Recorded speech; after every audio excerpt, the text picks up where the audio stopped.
If you bought one of these in a train meet, this is usually the condition you would find it in. The wire is old and brittle, and the insulation is cracking away from the wire. And the uncoupling track is dirty, and there's corrosion all over the rails.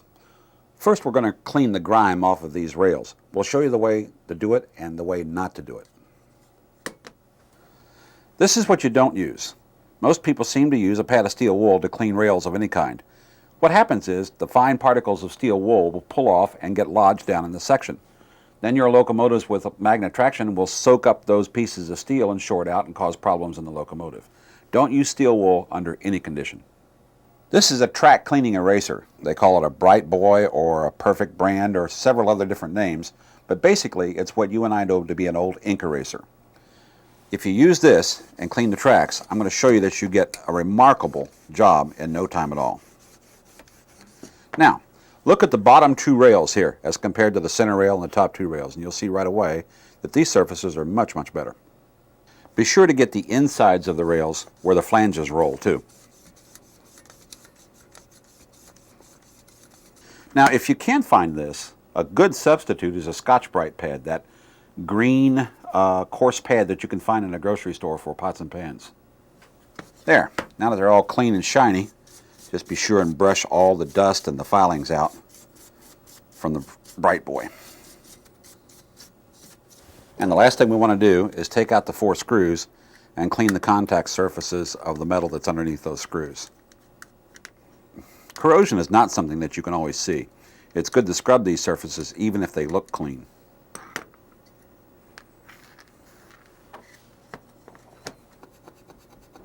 There, that looks like we got them.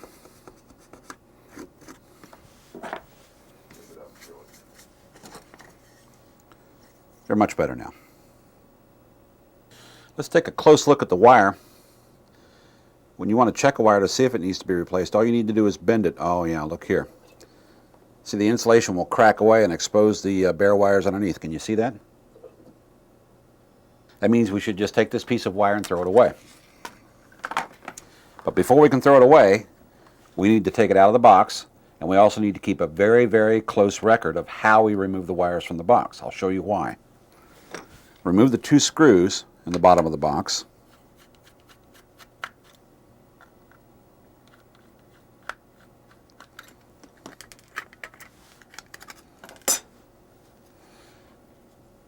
And when you look inside the box, you can see that there are 3 leaves and a copper common ground down here that touch the orange buttons.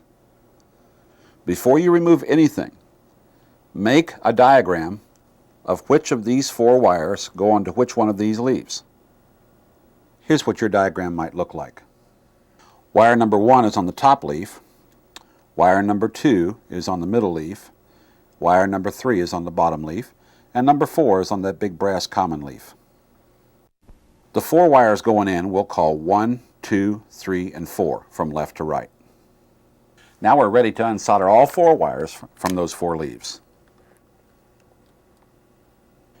Each of these leaves has an insulator stacked in between it and the next leaf down. When we remove this screw, you have to be very, very careful to take these out in the proper order, because you're going to have a screw, a washer, a spacer, a leaf, a spacer, a leaf, and a spacer. And we want to set those out in the exact order they came out so that we know the exact order they go back together. In addition, between these 2 leaves, there's a little black pellet, and we need to make sure where it goes so that it goes back in correctly. So let's remove the screw carefully, and we'll hold down all the pieces with one hand while we pull the screw out. Okay. Let's get the screw and the washer out first. We also have one of the insulators there too, so let's set this down and space these out exactly the way we took them out. The first leaf will go next, and then a spacer, and then the next leaf, and then that little black pellet, and a spacer, and then the third leaf, and a spacer. And then the last piece, the brass common. There. Now this would be a good time to write a T and an M and a B for top, middle, and bottom on each one of these leaves, just to be sure we don't mix them up. Oh, and you see this bend in the top one? Don't try to straighten that out. That's all right. It's supposed to be that way. Let's get the middle one and put an M on that. And put a B on the bottom one.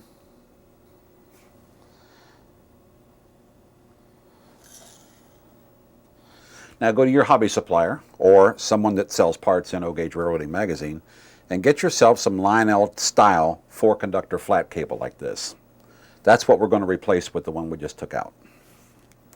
If you're doing quite a bit of these, you might want to get a roll of it so you can do all of them.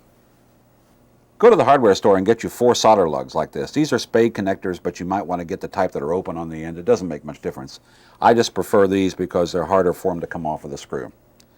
We're going to solder 4 of these right on the wires, and that'll be the first thing that we do. Take an X-Acto knife and go about 1 or 1.5 inches in and slit the wire, separating each one of them. There we go.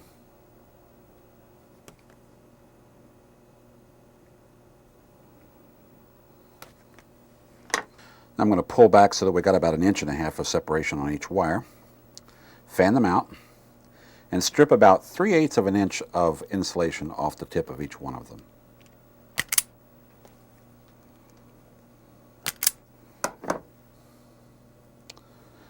Now we're going to twist all the wires together so they don't separate and fan apart.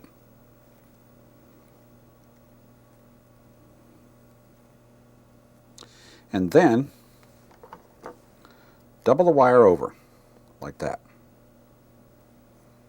And then take a solder lug and slide the wire right into the solder lug just like that. Now when you heat this to solder, you're going to have to apply the soldering gun to the solder lug for quite a long time because that solder lug is going to take the lot to heat up. Just hold it on there until the solder starts to flow. There we go. We'll leave it on there until it makes sure that it's soaked in. There. Ought to look like that. Well, we've got the 4 lugs on now, so let's go to the other end of the wire, and we're going to separate that about 1.5 inches so that we can attach it to the uncoupling track. You might want to do this. This is a good practice to learn. Instead of holding the wire still and slicing with the knife, push the knife through the wire into whatever backing you've got, a 2x4 or a piece of wood, and then slowly pull the wire through like that. It makes a better cut. Now this time, we're only going to strip about 1/8 of an inch of insulation back away from the wire.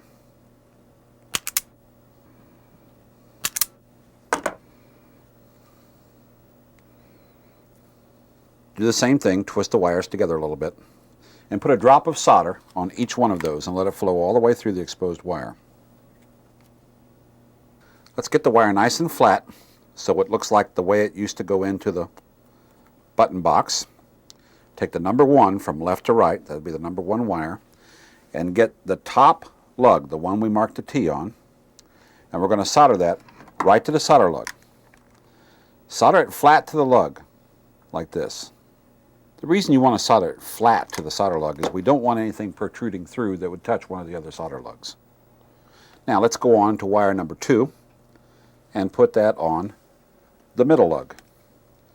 Do it the same way you did the other one.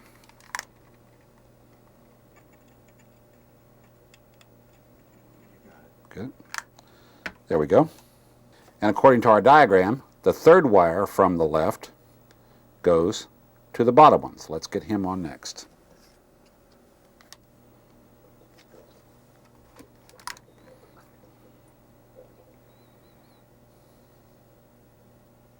There.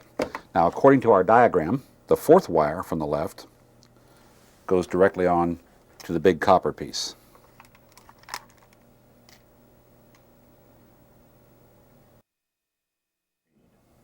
All right, the first thing we need to do is put the brass common carefully down over the square post and on to the buttons like that. And then we need a spacer.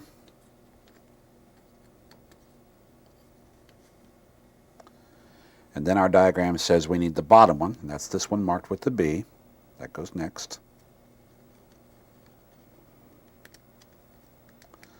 And now we need two things. We need a spacer, and next we need that little button. Goes right on there. There it is. And then our diagram says the middle leaf comes next. Place that over the top like that. The button's seated in. See that little black spot right there? And now we add another spacer. Then our diagram says we need the top one.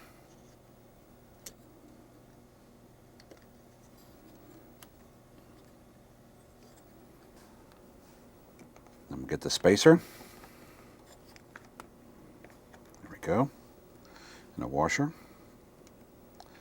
And then the screw to hold everything together. And tighten it down.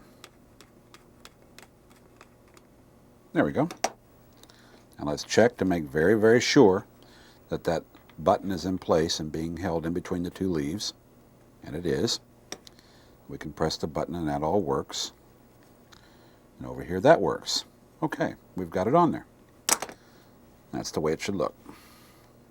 And the last thing we want to do is get the bottom plate, put it on, attach it with the two screws that we took out before.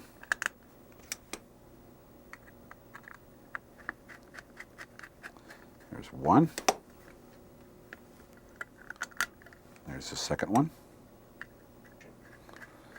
Be sure that when you put the bottom on that you have the bottom side up, the one with the Lionel wording up here. Make sure that's on the outside.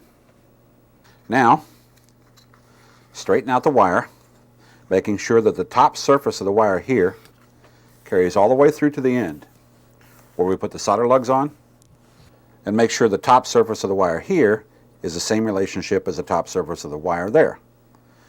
That's important because that's the way this attaches to the track, just like this. Now let's reattach with the first screw.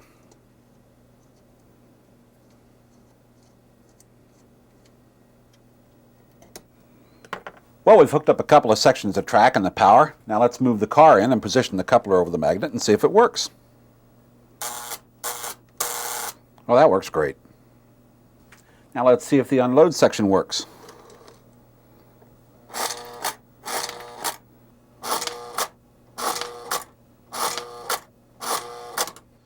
Well, it looks like we've got this uncoupling and unloading track section working really well.